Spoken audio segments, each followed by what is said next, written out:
ఈ వింతగా ఉన్న శిల్పాన్ని ఒకసారి దగ్గరగా గమనించండి.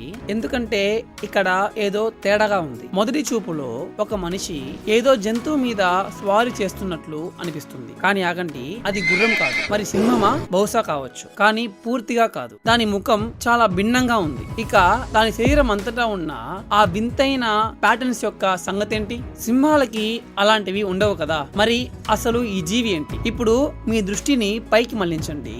అది ఒక చెట్టులా కనిపిస్తుంది కదా, కానీ దానికి కొమ్మలెక్కడ? ఆకులేవి? వాటికి బదులుగా ప్రవహించే అలల లాంటి ఆకారం కనిపిస్తుంది.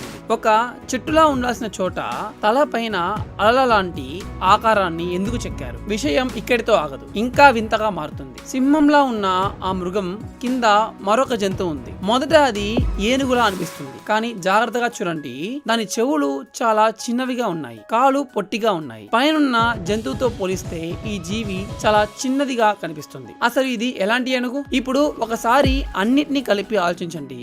సింహం కాని ఒక సింహం, చెట్టు కాని ఒక చెట్టు, ఏనుగు కాని ఒక ఏనుగు. ఇది ఏదైనా ఒక ఏన్షియంట్ కూడా, లేదా రాతిలో నిక్షిప్తం చేయబడిన ఒక మరుగున పడిపోయిన పురాణమా, లేక చరిత్ర నుండి తుడిచిపెట్టుకుపోయిన ఏదైనా వింత జాతికి చెందిన జీవుల?